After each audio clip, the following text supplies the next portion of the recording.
wholeness comes from the inside out. When we're living congruently with our values, there's happiness because there is that sense of wholeness. Wholeness is when the way of your being matches the truth of your being.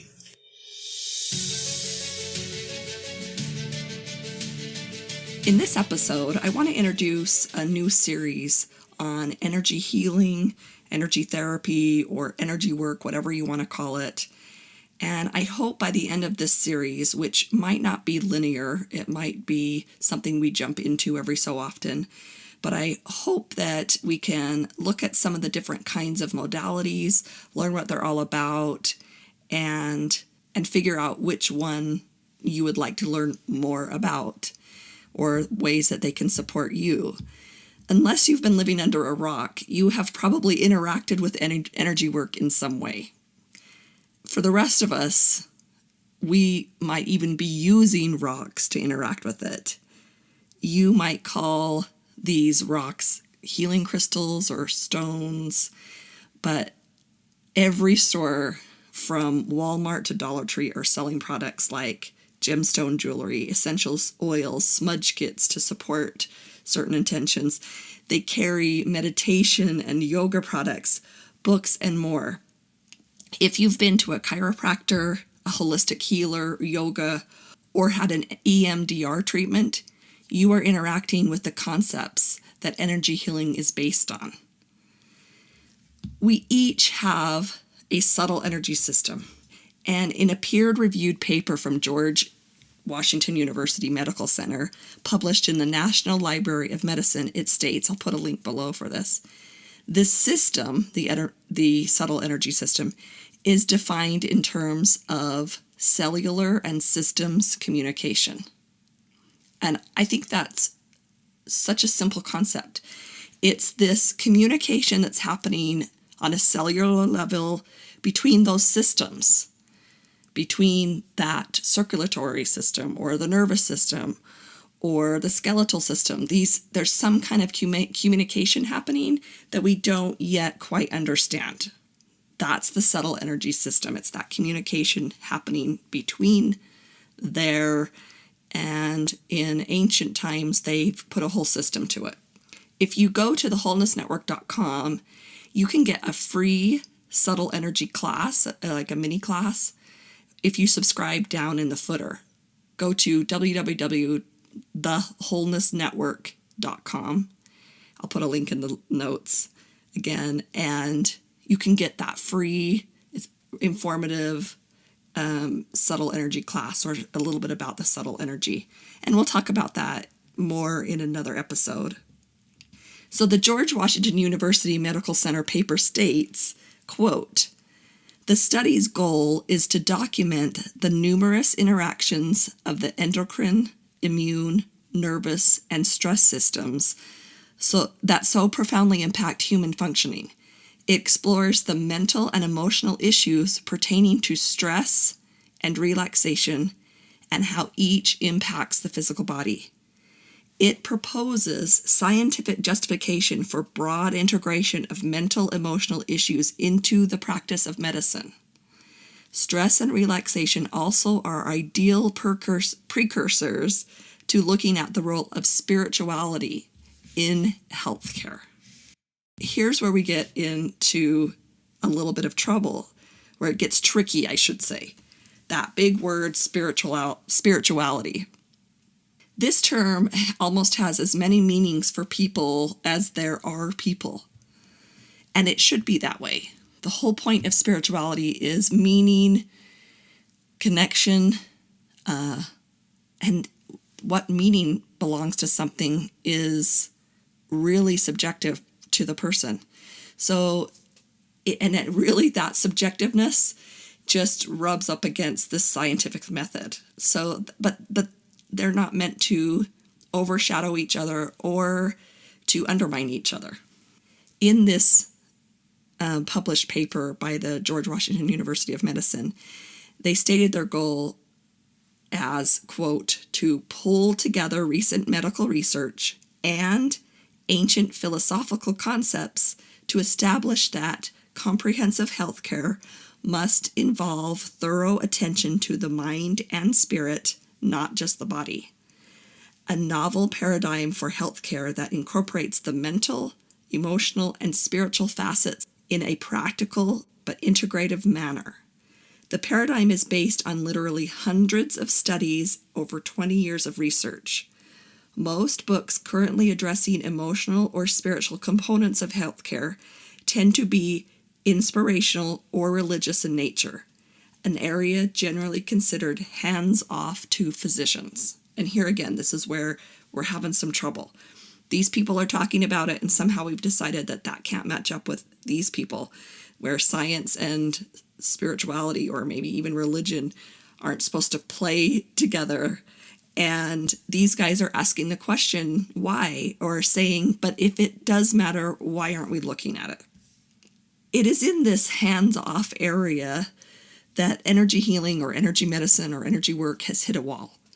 There has not been a consensus in the medical field about the efficacy of this work. And in the religious world, these concepts have been felt to be in competition with spiritual practices or beliefs.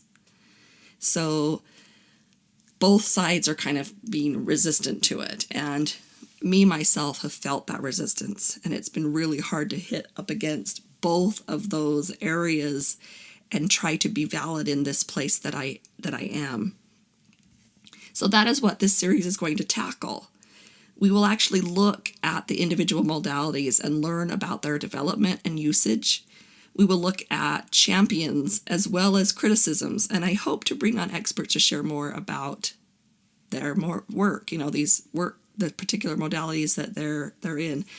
There are so many modalities. Just to name a few, there's Reiki, acupuncture, EFT tapping, somatic experiencing, body talk, aura cleansing, shamanic healing, sound healing, reflexology, reconnective healing, pranic healing, Qui-Gon healing, quantum touch, therapeutic touch, and intercessory prayer, just to name a few.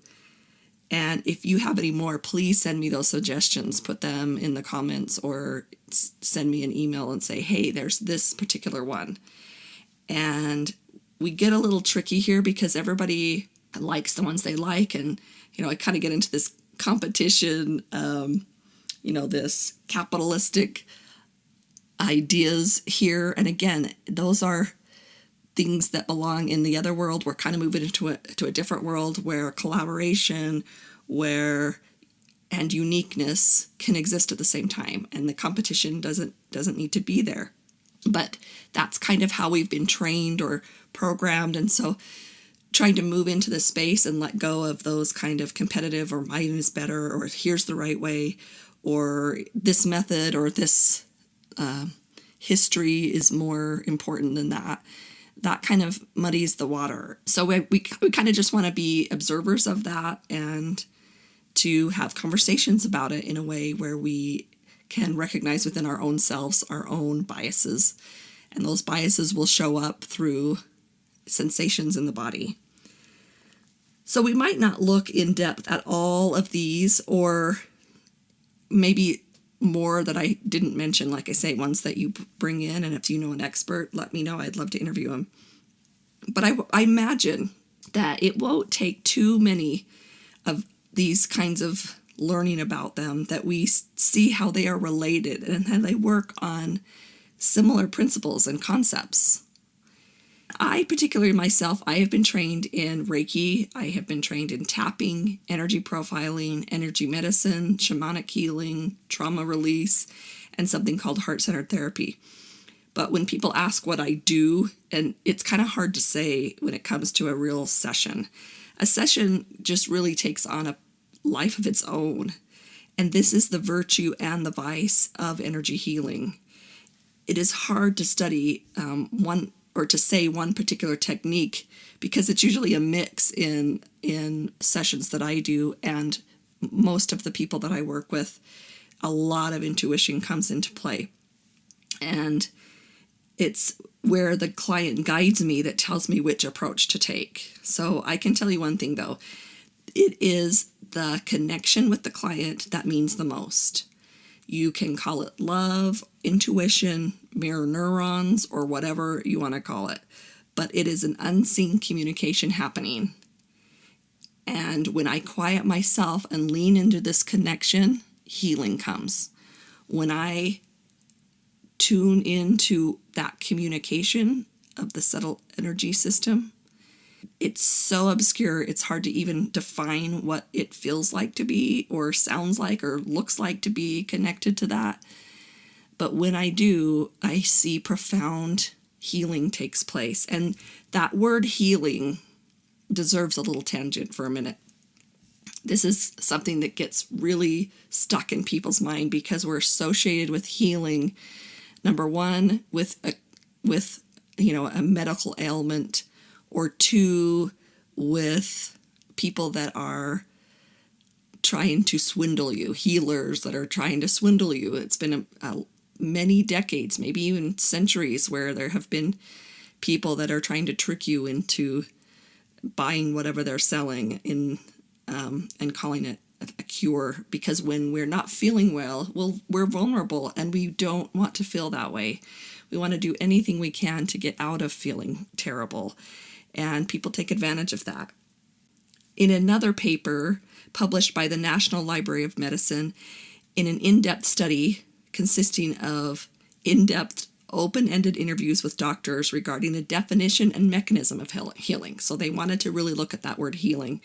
But they were subjected to grounded theory content analysis. So there was a framework. They weren't just giving their opinion. They had to work within this framework.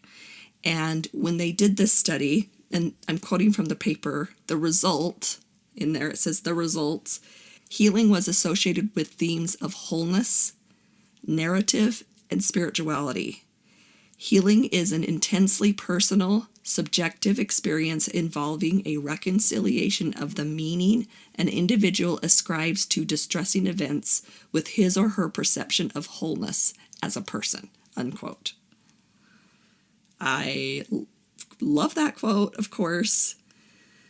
It is, even those words there, what does wholeness mean to you? We ask that in our podcast. What is this narrative and spirituality? Even their result is not, they come to the end and they say, really, it's all about the perception the individual has, the perception of themselves returning to wholeness. That is what healing means. And that's what I really want to stress here.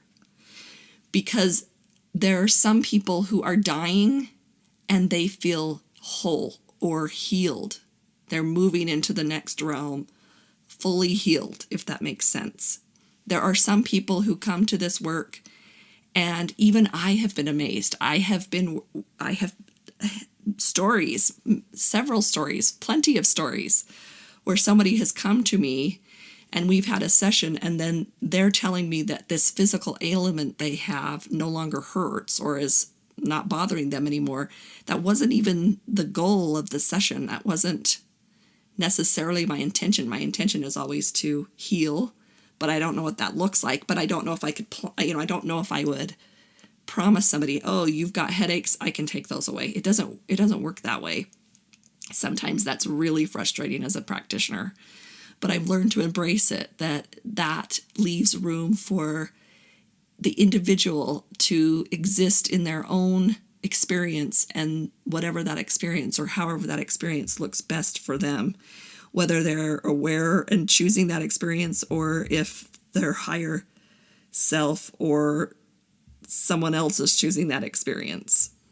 So healing is not the same thing as being cured. However, the idea in these studies and in the theories of almost all of modalities, like I say, is that if we move people into this state of healing, then that might have a connection to curing some ailments. So it's like we've kind of found this middle space to go into. We haven't made it a linear line where if we do this, then this comes. But that's what this is all about, is there's this space in between illness and cure that maybe we can get into to facilitate the cure instead of a direct line. There's something in between. We do, so far in our Western world, I would say, have real agreed upon links between stressors or negative experiences and physical health. when you go to the doctor and you have any kind of ailment, he's going to ask you, that might be part of the conversation. Are you under stress? And they can tell you, hey, stress there's more likeliness to have this and this and this. There's correlation to it, and enough correlation that we can suggest some things, but it's not like an actual mathematical equation that comes out the same answer every time. One of the greatest pieces of data or the study that we have that correlates these two is the ACE study. The ACE study started years ago.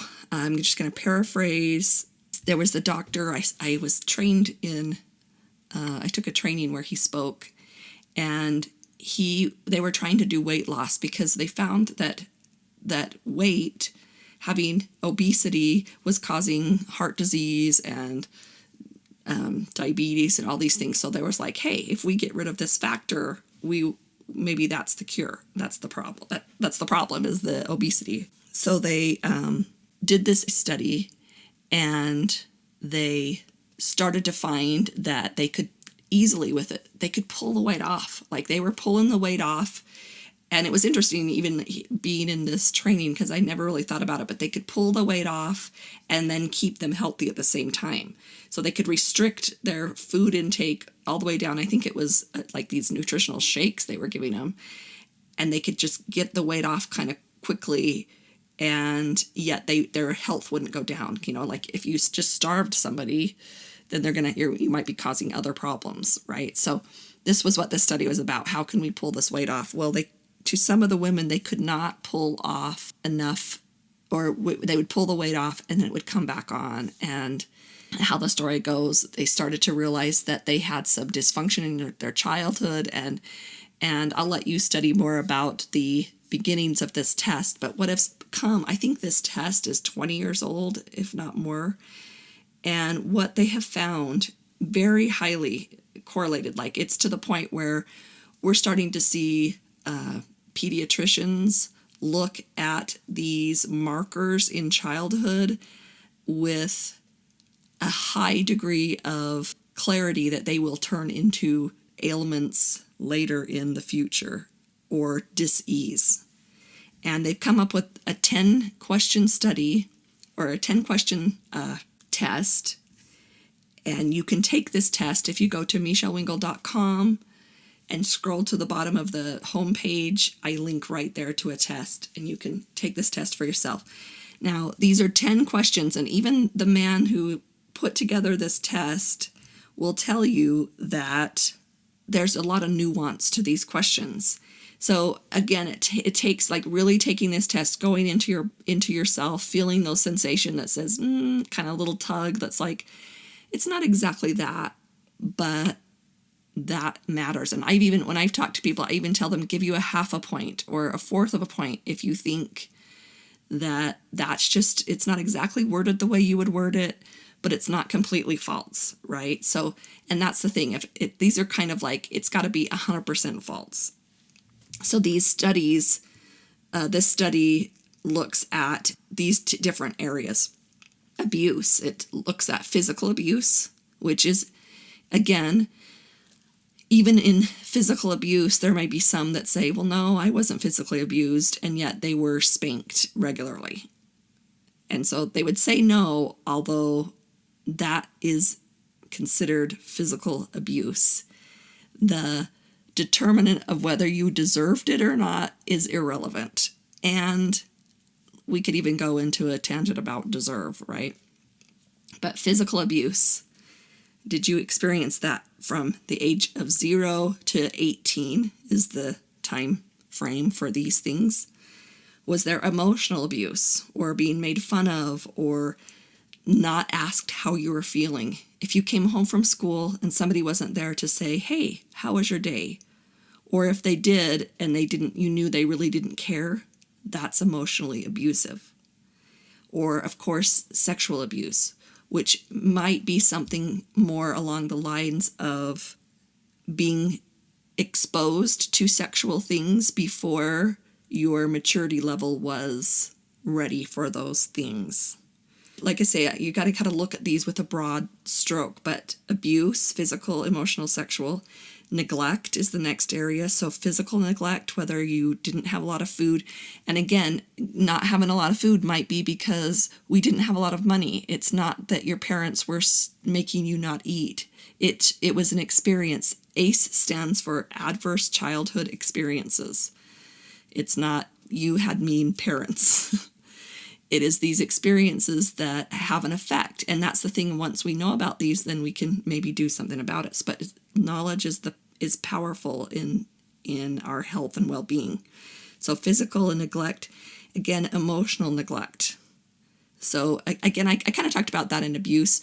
Emotional abuse might be more like name calling or belittling, that type of thing, or telling secrets to a young child, like sharing your emotional part of your life with a child who's not old enough to be able to understand them.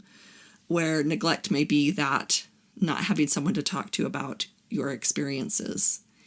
And not being able to talk to somebody about your experiences seems just like some, thing that's not important. It's a biological need. And when we don't get it, it registers in the body as a trauma. The last area that they look at is household dysfunction. So was there somebody in your household growing up that had mental illness? Was anybody incarcerated, within degrees of the family? So a lot of times in the test, sometimes the question might say, did somebody in your immediate family go to jail? And you're like, no, but my uncle did. And that caused but it was impactful on my family cause, I would make that mark. Mother was treated violently.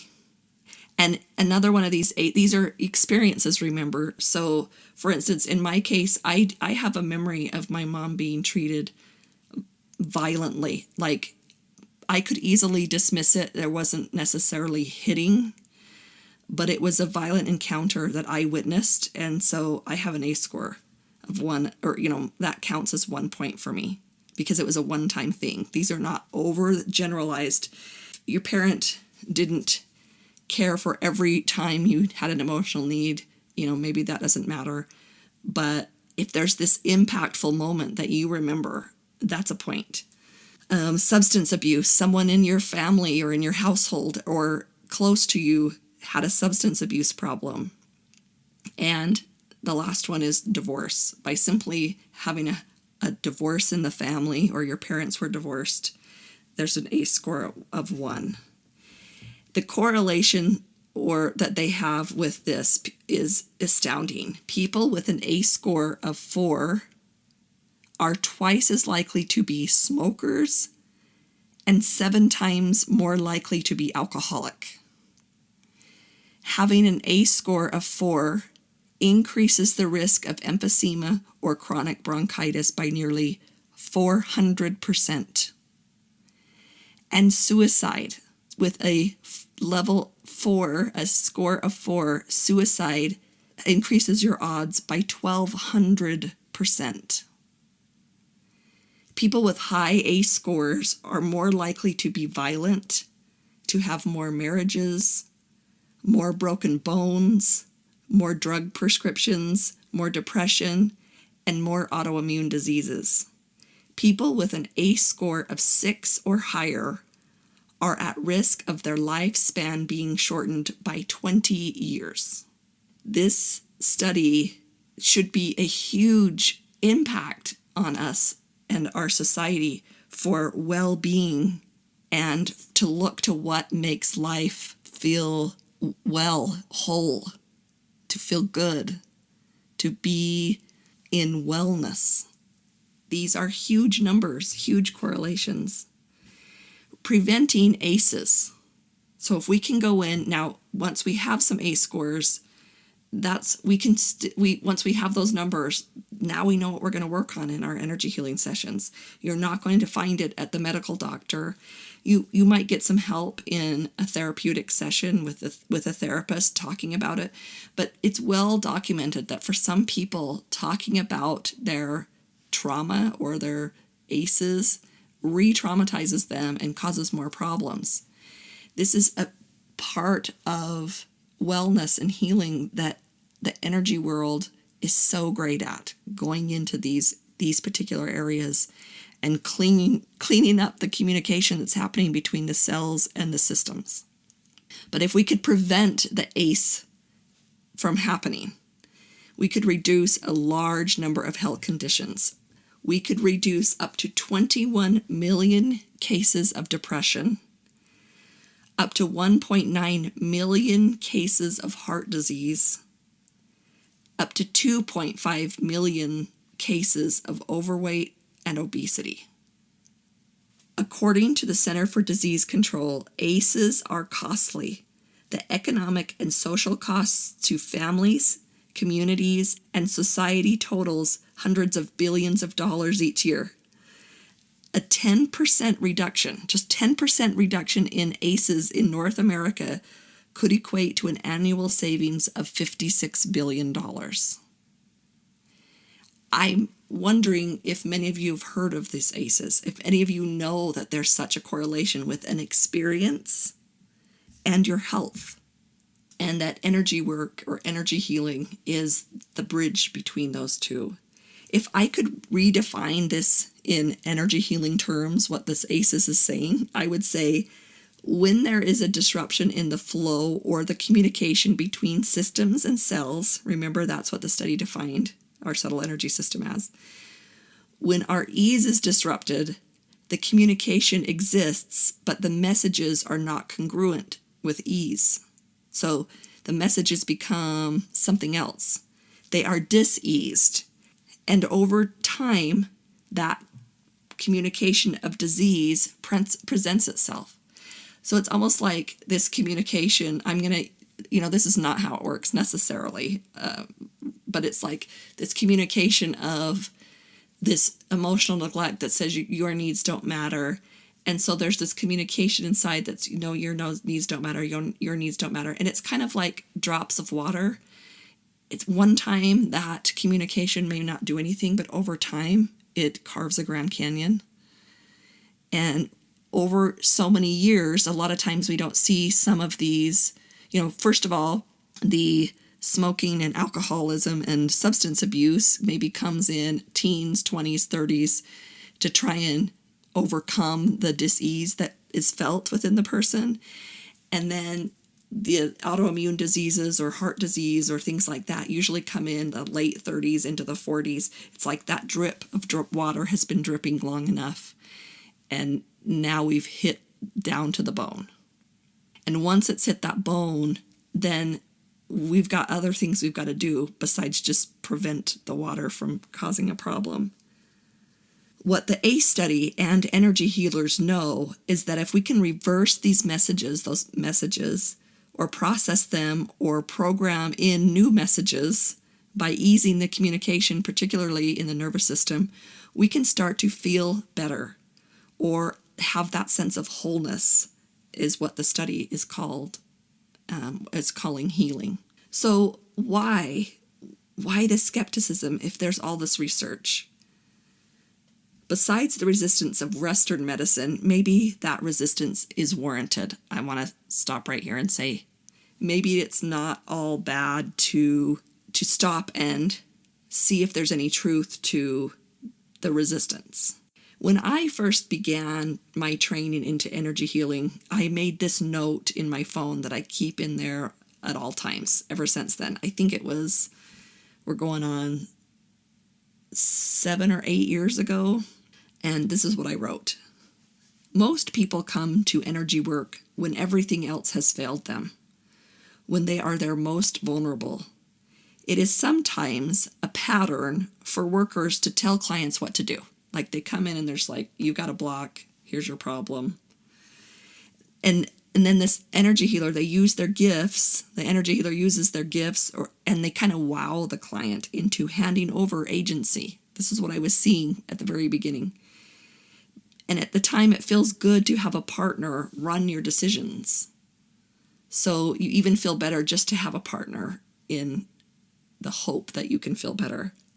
A lot of times these practitioners or gurus or whatever you want to call them are teaching the concept of, quote, I create my life and I determine my destiny. You know, it's like, if I'm happy, then I have health. If I'm sad, I'm going to have disease. And it comes in really sharp. And in a way, though, it's freeing because now I have a sense of control. Then I wrote, but it can be a slippery slope because when things don't improve, then we tell them they have a block or a fault, which feels like a dead end all over again, except there's nowhere else to go. So I wrote, the remedy to me is the first line of energy work needs to be developing the client's knowing, intuition, and sensitivity to vibrations so that they can know truth for themselves. In seeing another story, we have to give space for our error. So we only are able to see what resonates with that space of error. Agency fits it. So what I meant by that was, we're seeing another person's story. I don't care how much great intuition you have. I don't care if you're a medium. You're seeing it through your interpretation.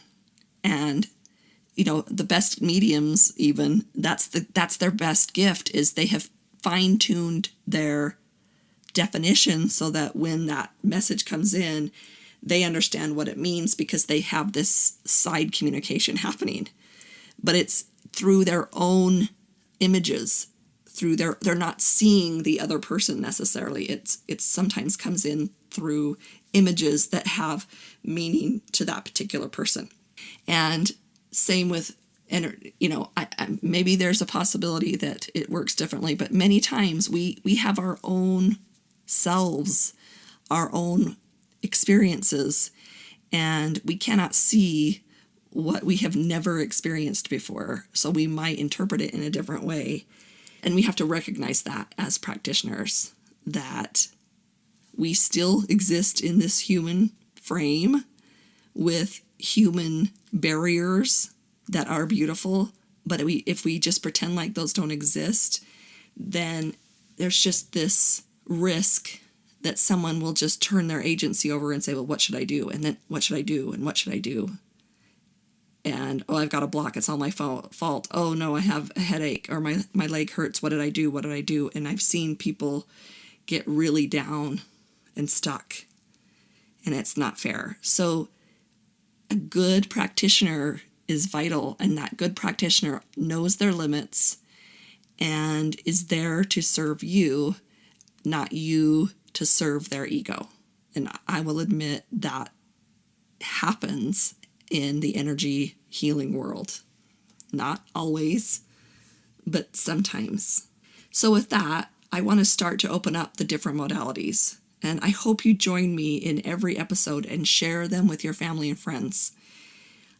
Pay attention to how you feel as you learn about the different modalities.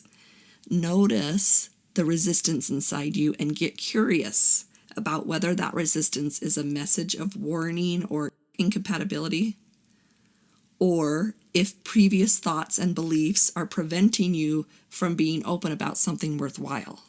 Maybe that feeling of like, oh, this is uncomfortable. Is that uncomfortable inviting you to get comfortable with it because it's just something you've never heard of before? Or is that uncomfortable a message saying, no, this isn't for me? Really close, but majorly important difference.